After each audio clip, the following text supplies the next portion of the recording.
नमस्कार मित्रांनो, चला उद्या मार्केटमध्ये काय होऊ शकते ते पाहूया. तर आपण बँक निफ्टी सुरुवातीला बघूया. बँक निफ्टी ही 49,230 वर बंद झालेली आहे. तर उद्या उद्या बँक निफ्टीमध्ये काय होऊ शकते? तर हे बघा, व्ह्यू तर माझा अपसाईडचाच आहे, तरी पण त्याच्यामध्ये अजून एक पॉईंट महत्त्वाचा आहे. मी तुम्हाला ते सांगतो की या स्विंगच्या टॉपवर जी कॅन्डल बनते त्या टॉपवरल्या कॅन्डलला म्हणतात मिटिगेशन ब्लॉक. आणि तो मिटिगेशन ब्लॉक जर एखाद्या एफईजी सोबत कनेक्ट असेल तर तो एकदम स्ट्रॉंग सपोर्टचं काम करतो. तर इथं बघा, हे जे स्विंग होता, या स्विंगवरली ही जी रेड कॅन्डल आहे याला म्हणतात मिटिगेशन ब्लॉक. आणि हा मिटिगेशन ब्लॉक कुठं आहे? हा जो गॅप आहे इथं इथं जे बनले, आता इथं बॉडी नाही आहे, तर या एरियाला म्हणतात एफईजी. तर इथून मार्केट खाली जाणारच नव्हतं आणि हे एक डोजी कॅन्डल बनल्याच्या नंतर दुसऱ्या दिवशी मार्केट स्ट्रॉंग आपला निघून गेलं. तसंच आता इथं जर आलो तर हा मिटिगेशन ब्लॉक झाला आणि हा मिटिगेशन ब्लॉकला जर आपण मार्क केलं तर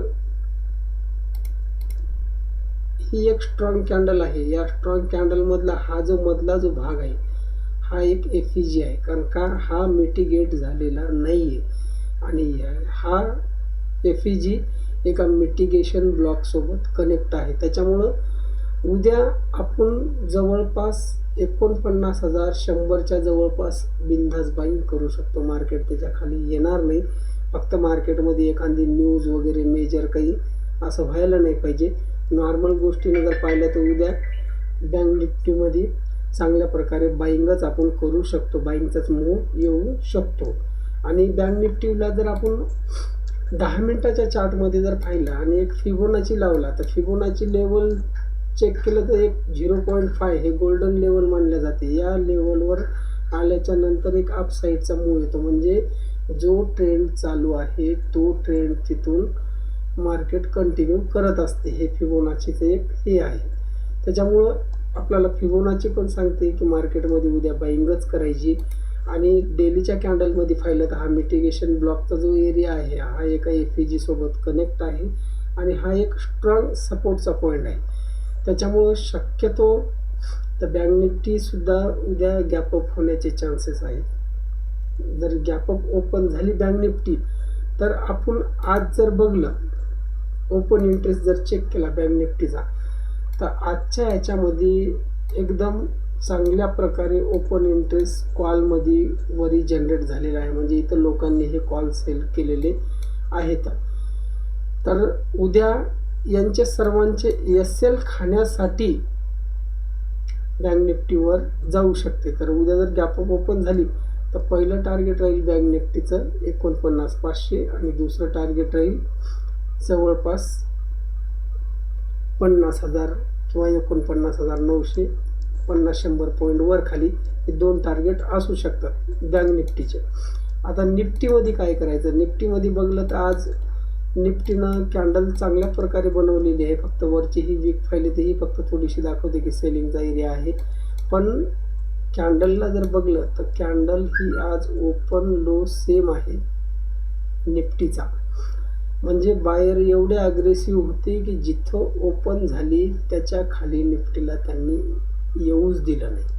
त्याच्यामुळं उद्या निफ्टी ही गॅपअपच ओपन होणार. आणि निफ्टीला जर आपण 10 मिनिटाच्या चार्टमध्ये जर पाहिलं तर उद्या जर निफ्टी इथे गॅपअप ओपन झाली तर निफ्टीमध्ये बिंदास बाईंग करायची. पहिलं टार्गेट 22,800 किंवा 850च्या जवळपास घ्यायचं.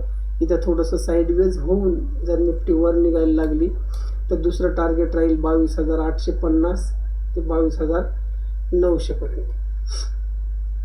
तर अशा प्रकारे निफ्टीमध्ये उद्या काम होऊ शकते.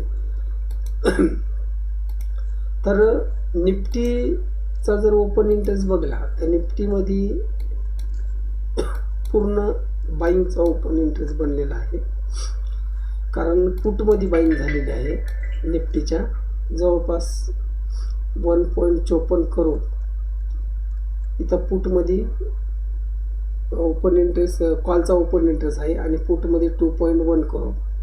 म्हणजे जवळपास पुटचा ओपन इंटरेस्ट जास्त आहे आणि पुटमध्ये तेव्हाच बाईंग किंवा सेलिंग केल्या जाते जेव्हा मार्केट वर जाणार आहे. त्याच्यामुळं उद्या मला तरी वाटते की एक चांगला डायरेक्शनल मूव्ह निफ्टी आणि बँक निफ्टीमध्ये आपल्याला पाहायला भेटेल. फक्त मार्केट गॅप अप ओपन झालं पाहिजे, गॅप डाऊन ओपन नाही झालं पाहिजे. जर गॅप डाऊन ओपन झालं तर मग शक्यतो साईडवेजचे चान्सेस राहणार, कारण का खाली बँक निफ्टीला जाण्याला जागा नाही आहे, कारण एक मेजर सपोर्ट आहे. ते सपोर्ट शक्यतो बँक निफ्टी तोडणार नाही आणि निफ्टीची पण तीच कंडिशन आहे. निफ्टीला बी एक चांगला सपोर्ट आहे, जवळपास 22,580 ते 90चा हे सपोर्ट ते तोडणार नाही. त्याच्यामुळं उद्या जर मार्केट गॅप अप ओपन झालं आणि गॅप अप ओपन झाल्याच्या नंतर 5-10 मिनिटामध्ये थोडंसं सेलिंगचं नॉर्मल सेलिंग बनून नंतर वर जायला लागली रिट्रेस करून, त्या टायमाला आपण त्याच्यामध्ये बाईंग करायची. जर गॅप डाऊन ओपन झाली तर मग मार्केटला काहीच करू नका, मार्केट साईडवेज कंडिशनमध्येच राहणार आहे. कारण मार्केट शक्यतो खाली जायच्या मोडमध्ये नाही आहे, कारण निफ्टीमध्ये तर पूर्ण बाईंग दाखवते, ओपन इंटरेस्ट पण बाईंगचा दाखवते आणि चार्टनुसार जरी पाहिलं तर निफ्टीमध्ये बाईंगच आहे. फक्त बँक निफ्टीमध्ये ओपन इंटरेस्टवरून सेलिंगचा बनला आहे, पण मला तरी असं वाटतं की हे ट्रॅपिंग आहे. हे जे ओपन इंटरेस्ट बनला आहे ही ट्रॅपिंग आहे. या लोकांचे एसएल हिट 100% उद्या होऊ शकतात. आणि जर गॅप अप ओपन झालं तर समजात अगोदर गॅप अप ओपन झाल्यावर जर फास्ट मूव्ह जर सुरुवातीला आला अपसाईडला तर त्या मूव्हमध्ये लगेच एक स्कॅल्पिंग करू शकतो आपण ताबडतोब.